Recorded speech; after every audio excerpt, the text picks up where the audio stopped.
नमस्कार, स्वागत है आपका न्यूज़ कैपिटल एक्सप्रेस में। मैं हूं आपके साथ आयुषी सोनवानी। चलिए शुरुआत करेंगे आज की कुछ अहम और बड़ी खबरों के साथ।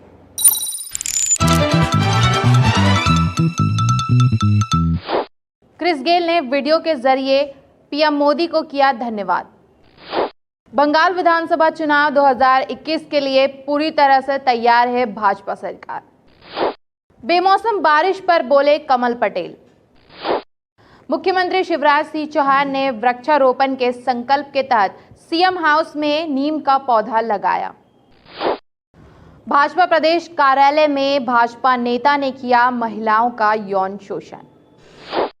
ऑनलाइन परीक्षा को लेकर छात्र छात्राओं ने किया प्रदर्शन। भाजपा नेताओं ने भाजपा कार्यालय को बना रखा है अय्याशी का अड्डा, ये कहना है सज्जन सिंह वर्मा का। और अब खबरें विस्तार से। क्रिस गेल ने वीडियो के जरिए पीएम मोदी को किया धन्यवाद। वेस्टइंडीज के धुआंधार बैट्समैन क्रिस गेल ने हाल ही में अपने ऑफिशियल ट्विटर अकाउंट पर भारत के प्रधानमंत्री नरेंद्र मोदी के लिए एक खास वीडियो बनाकर अपलोड किया है। साथ ही क्रिस गेल ने पीएम मोदी को धन्यवाद भी कहा है। आपको बता दें, वीडियो में उन्होंने कहा है कि कोरोना के खिलाफ युद्ध में भारत न केवल अपना बचाव कर रहा है बल्कि अन्य जरूरतमंद देशों की भी मदद कर रहा है। गेल ने पीएम मोदी की खूब सराहना भी की। बंगाल विधानसभा चुनाव 2021 के लिए पूरी तरह से तैयार है भाजपा सरकार।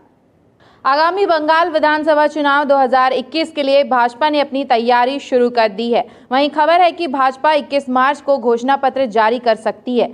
बंगाल में भाजपा के चुनाव प्रभारी कैलाश विजयवर्गीय के अनुसार अमित शाह के कोलकाता दौरे के दौरान उनके द्वारा जनता के समक्ष घोषणा पत्र जारी किया जा सकता है। घोषणा पत्र में किसानों, गरीब मजदूरों और युवाओं के मद्देनजर रखते हुए खास घोषणाएं भी हो सकती हैं।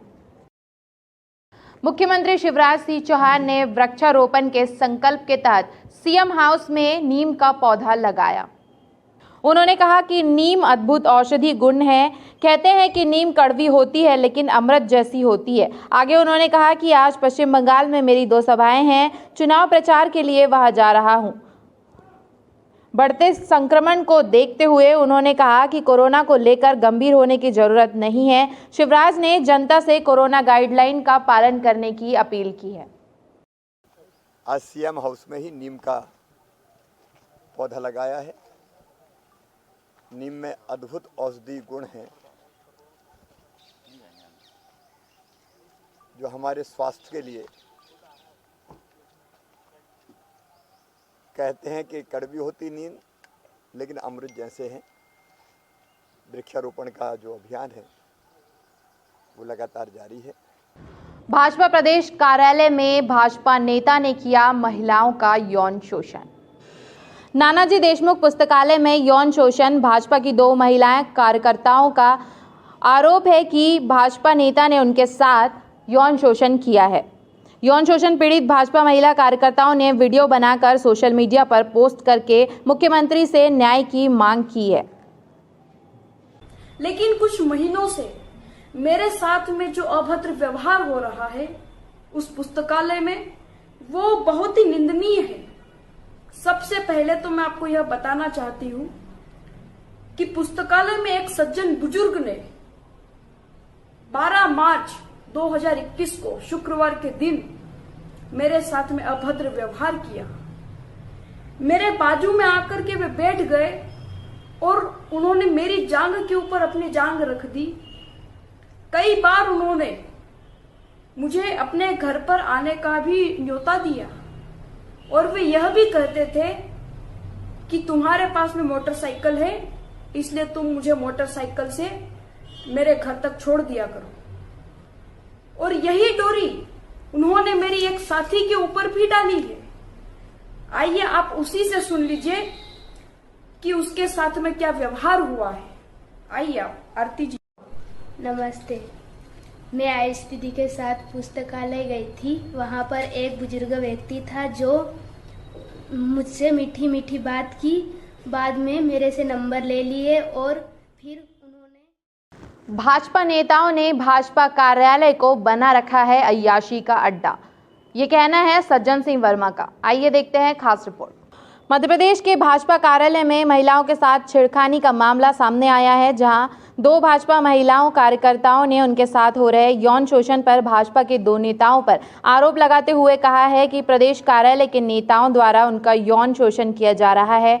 वहीं इस पूरे मामले को लेकर कांग्रेस के पूर्व मंत्री सज्जन सिंह वर्मा ने कहा कि भारतीय जनता पार्टी अपने ही कार्यालय में महिलाओं को सुरक्षित नहीं रख पा रही है।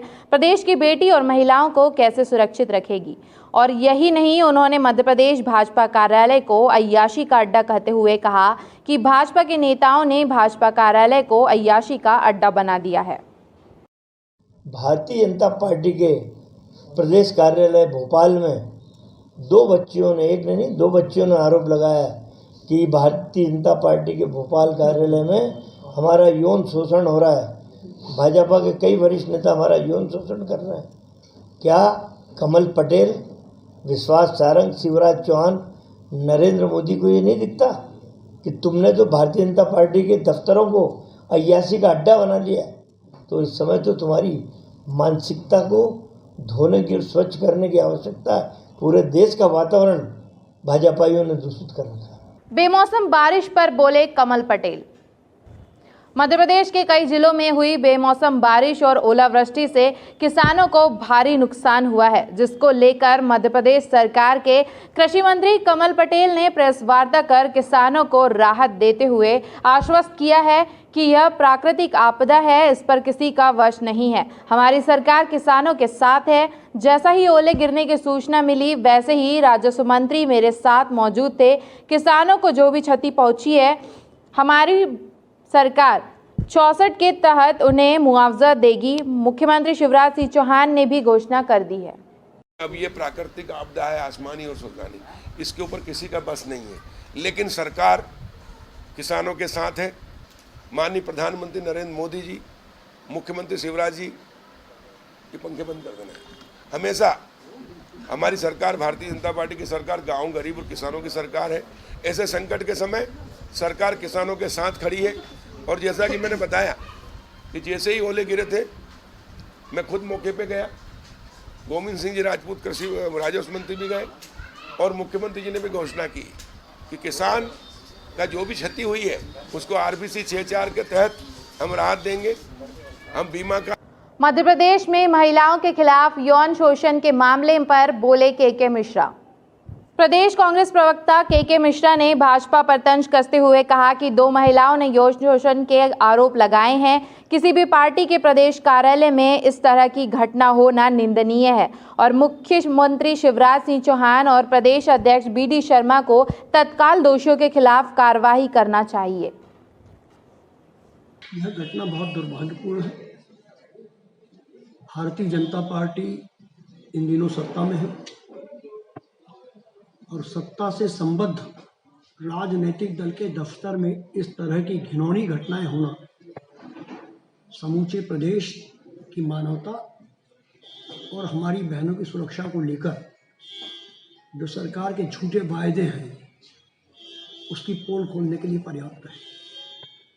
कांग्रेस पार्टी भारतीय जनता पार्टी के प्रदेश अध्यक्ष जी से और माननीय मुख्यमंत्री जी जो बच्चियों के मामा हैं उनसे आग्रह करना चाहेगी कि वे कृपा पूर्वक इस घटना की निष्पक्ष जांच करें और दोषियों को दंडित करें, ताकि राजनीतिक दलों के दफ्तर में बहनों की आवाजाही और उनकी सुरक्षा सुनिश्चित की जा सके। स्मार्ट सिटी बनने को लेकर रहवासियों ने किया विरोध प्रदर्शन, जताई है शंका।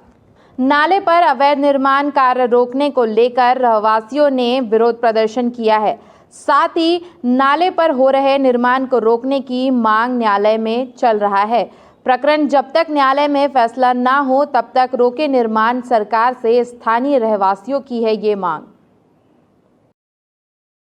स्मार्ट सिटी मुर्दाबाद, मुर्दाबाद, मुर्दाबाद। अवैध निर्माण बंद करो, बंद करो, बंद करो। हम जो स्मार्ट सिटी द्वारा यहाँ गलत निर्माण कार्य किया जा रहा है, नाले को रोककर उस पर निर्माण कार्य किया जा रहा है और जिस तरह से यहाँ दुकानों को तकलीफ़ें दी जा रही हैं और जिस तरह से रहवासियों को तकलीफ दी जा रही है, 342 एकड़ का जो प्लान है वो पूरी तरह से इनका गलत प्लान है, क्योंकि उसमें प्राइवेट लैंड और निजी संपत्तियाँ और लीज होल्ड संपत्तियाँ उसमें उपलब्ध लोगों की है। तो इन सब के विरोध के लिए हमने यहाँ पर प्रदर्शन शुरू किया है और इस प्रदर्शन को हम और उग्र करने जा रहे हैं। उसका कारण ये है कि नाले के ऊपर एनजीटी में हमने केस लगा रखा था कि इस नाले के ऊपर निर्माण कार्य ना किया जाए, ये प्राकृतिक नाला है। ऑनलाइन परीक्षा को लेकर छात्र छात्राओं ने किया प्रदर्शन। ऑनलाइन परीक्षा की मांग को लेकर नूतन कॉलेज की छात्राओं ने कॉलेज परिसर के बाहर विरोध प्रदर्शन किया। प्रदर्शन कर रही छात्राओं ने कॉलेज प्रबंधन से मांग करते हुए कहा कि हमारे ऑनलाइन एग्जाम लिए जाएं। छात्राओं ने कहा कि कोरोना चल रहा है तथा संक्रमण का खतरा लगातार बना हुआ है। इसी के साथ उन्होंने बताया कि अब लोग बाहर से आए हुए हैं तथा परिचितों के यहाँ रुके हुए हैं, इसलिए हमारे स्वास्थ्य को दृष्टिगत रखते हुए कॉलेज परिसर हमारी मांगों को मानते हुए हमारे ऑनलाइन एग्जाम कराए।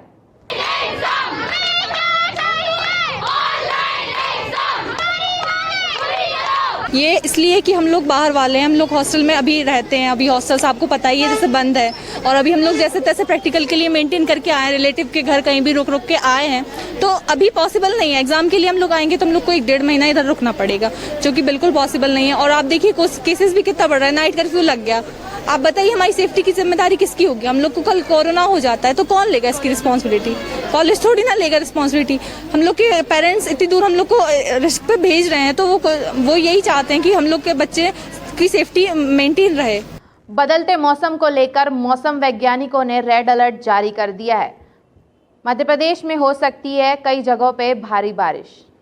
मध्य प्रदेश में लगातार बदलते मौसम को लेकर मौसम वैज्ञानिक GD मिश्रा ने बताया कि पिछले 24 घंटे में प्रदेश के भोपाल, होशंगाबाद, ग्वालियर, जबलपुर संभाग व सागर संभाग में मध्यम वर्षा हुई है। साथ ही कुछ जगह ओले गिरने व बिजली गिरने की भी सूचना प्राप्त हुई है। उन्होंने बताया कि अगले 24 घंटे में यही स्थिति प्रदेश में निर्मित रहेगी, जिससे भोपाल, होशंगाबाद, जबलपुर व रीवा में गरज चमक के साथ बारिश की तथा ओले गिरने की भी संभावनाएं हैं। शाम के बाद यही सिस्टम कमजोर पड़ेगा तथा कल थोड़ी राहत मिल सकती है, परंतु 1-2 दिन बाद फिर से पश्चिमी मध्य प्रदेश में मौसम खराब हो सकता है। और आने वाले दिनों में भी अगले 24 घंटे में प्रदेश में स्थिति अभी रहेगी। खासकर जो ये क्षेत्र हैं भोपाल, होशंगाबाद, सागर, जबलपुर, रीवा, ग्वालियर, चंबल संभाग, इनमें फिर से अगले 24 घंटे में कहीं कहीं गरज चमक के साथ वर्षा होगी और ओले गिरने की भी संभावना है। इस बुलेटिन में फिलहाल इतना ही। आगे की खबरों के लिए देखते रहिए न्यूज़ कैपिटल एक्सप्रेस और मुझे दीजिए इजाज़त। नमस्कार।